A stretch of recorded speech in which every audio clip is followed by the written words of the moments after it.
Hello views, welcome to DJMS Tamil channel. Mahanadi சீரியலுக்கான upcoming எபிசோடில் அவையும் அழகாக ரெடி பண்ணி கொண்டு வராங்க. பார்த்து ரொம்ப சந்தோஷப்படுறாங்க. அழகாக இருக்காளக்கா அப்படின்னு சொல்லிட்டு என்ன பண்ணுறாங்க, அக்கா தங்கச்சிங்கெல்லாம் மாறி மாறி பேசிக்கிறாங்க. நேரமாகுது, ஒன்றும் அப்படியே உட்கார வச்சுட்டு இருப்பீங்களாடி அப்படின்னு சொல்லிட்டு சாந்தி அவங்க சொல்கிறதன் பேரில் அதுக்கப்புறம் கீழே கூட்டிகிட்டு போயிட்டு உட்கார வைக்கிறாங்க. நர்மதாவை தாத்தா பாட்டியும் எல்லாரும் வந்து கீழே இறங்கி வராங்க. ஒருத்தராக வர ஆரம்பிக்கிறாங்க. திடீர்னு பார்த்தீங்கன்னா மேலத்தாளத்தோட ஒரு சவுண்டு கேட்குது. என்ன சத்தம் அப்படின்னு சொல்லிட்டு எல்லாருமே வந்து பார்த்துட்டு இருக்காங்க. வெளியில் போய் பார்க்குற தருணத்தில் ரொம்பவே தடப்புடலாக வரிசை தட்டுக்கெல்லாம் எடுத்துட்டு அதுக்கப்புறம் விஜயோட ஸ்டாஃப்ஸ் எல்லாருமே வந்து வராங்க. இதை பார்த்துட்டு எல்லாருமே அதிர்ச்சி வராங்க. இதுக்காக இவர் இப்படிலாம் பண்ணிட்டு இருக்காரு அப்படின்ற மாதிரி யோசிக்க அதுக்கப்புறம் தாத்தாவும் பயப்படுறாரு. ஐயோ, இந்த விஜய் ஏன் சொன்னா கேட்கவே மாட்டேன்றான்னு தெரியலையே, இப்போ இந்த சாரதா என்ன நினைக்க போறாங்களே தெரியல அப்படின்னு சொல்லிட்டு புலம்பிட்டு இருக்காரு. அதுக்கப்புறம் சாரதாவும் கோவத்தோட இருக்கு. அதுக்கப்புறம் சாந்தி வந்து பெருமையா பேசுறாங்க. வரிசை தட்டு எல்லாத்தையும் எடுத்துட்டு வந்து வைக்க சொல்றாங்க.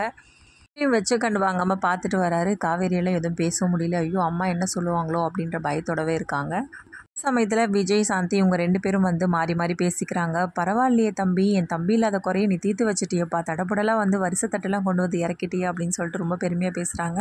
கொஞ்ச நேரத்துக்கு முன்னாடி தான் இதை பற்றி பேசிகிட்டு இருந்தேன்ப்பா, ஏன்னா பரவாயில்ல எல்லாம் நல்லா பண்ணிட்டா அப்படின்னு சொல்லிட்டு சொல்கிறாங்க. யார் தாய் மாமா வச்சு இதை செய்யாமல் இருப்போமோ அப்படின்னு சொல்லிட்டு என்ன பண்ணுறாரு, விஜயும் வந்து பேசுகிறாங்க. காவேரியால் எதுவுமே பேச முடியல அந்த சமயத்தில். அதுக்கப்புறமா ஃபங்க்ஷன் நல்லபடியாக முடியுது. எல்லாரும் வந்து கிளம்புறாங்க. சாரதா மட்டும் ரொம்பவே அமைதியாக இருக்காங்க. விஜய் தடப்புடலாம் வரிசை தட்டெல்லாம் கொண்டு வந்து தாய்மாமன் சீர் செஞ்சதை பார்த்து மாமி மாமா ரெண்டு பேரும் வந்து பேசிக்கிறாங்க. எனக்கு அப்போவே ஒரு சந்தேகம் இருந்துச்சு இந்த விஜய் பையன் மேலே, எதுக்காக இங்கே வந்து தங்கணும், அவனை பார்த்தாலே ஒரு பணக்கார வீட்டை கலை தெரியுது. எனக்கும் தானே இருந்துச்சு விஜய் பையன் மேலே ஒரு சந்தேகம்.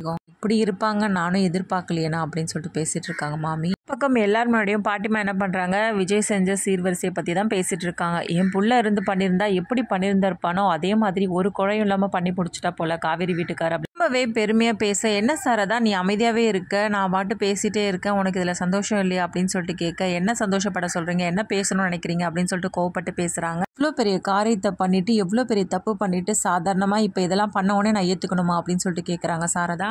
நீ என்ன சாரதா, நீ திரும்ப திரும்ப அதே பேசிகிட்டு இருக்க, காவேரியோட முகத்தை பார்த்தியா நீ, இன்னைக்கு எல்லாருமே ஜோடி ஜோடியாக நின்று என்ன பண்ணாங்க, நம்ம நர்மதாவுக்கு கிஃப்ட் கொடுத்தாங்க. அந்த நேரத்தில் காவேரியோட தவிப்பை பார்த்தியா, தன்னோட புருஷனோட சேர்ந்து கொடுக்கணும்னு அவளுக்கும் ஆசை இருக்காதா, எல்லாம் நினச்சி பார்த்து பேசு சாரதா அப்படின்னு சொல்லிட்டு பாட்டிமா அட்வைஸ் பண்ணுறாங்க. அதுக்காக எதுவுமே பதில் பேச முடியாமல் சாரதா நிற்க காவேரியும் வருத்தப்பட்டு போயிடுறாங்க. அதுக்கப்புறம் விஜயை பார்த்து பேசுகிறாங்க. விஜய்கிட்ட போய் பார்த்து பேசி மனசு விட்டு தன்னோட கவலை எல்லாத்தையும் வந்து ஷேர் பண்ணுறாங்க. தான் காவேரி கேட்டேன், நமக்கு திரும்பவும் வந்து கல்யாணம் பண்ணிக்கலாமா, கல்யாணம் நடக்க போகுது அப்படின்ற விஷயத்தையும் சொல்கிறாங்க. என்ன சொல்கிறீங்க உண்மையாலுமே அப்படின்னு சொல்லிட்டு காவேரி ரொம்ப இன்ட்ரெஸ்ட்டாக கேட்க, ஆமாம் காவேரி, அப்போ நம்ம ரெண்டு பேருக்கும் விருப்பமில்லாத ஒரு கல்யாணம் தான் நடந்துச்சு. ஆனால் இப்போ அப்படி கிடையாது, இல்லை நம்ம ரெண்டு பேருமே விரும்ப ஆரம்பிச்சிட்டோம். அது மட்டும் இல்லாமல் நம்ம வீட்டில் உள்ளவங்க எல்லாரையும் வந்து சமாதானப்படுத்தி திரும்பவும் நம்ம கல்யாணம் பண்ணிக்கலாம் அப்படின்னு சொல்கிறது கேட்டு ரொம்ப சந்தோஷப்படுறாங்க. இதுக்கப்புறமா விஜய் வந்து நம்ம சாரதாமாவை சமாதானப்படுத்தி ரெண்டு பேரும் வந்து கல்யாணம் பண்ணிக்கிறாங்களா, இது எல்லாத்தையும் வந்து ஏற்றுக்கிறாங்களா, அப்புறமா காவேரி விஜய் கூட போய் சேர்ந்து வாழ ஆரம்பிக்கிறாங்களா, இது எல்லாமே தெரிஞ்சுக்கலாம். அதுக்கு மறக்காம நம்மளோட சேனல் வந்து சப்ஸ்கிரைப் பண்ணிக்கோங்க. கூடவே இருக்க அந்த பெல் ஐக்கனும் கிளிக் பண்ணிவிடுங்க. அப்போ தான் நான் போட்ட அடுத்தடுத்த வீடியோஸ் உங்களுக்கு நோட்டிஃபிகேஷனில் வரும்.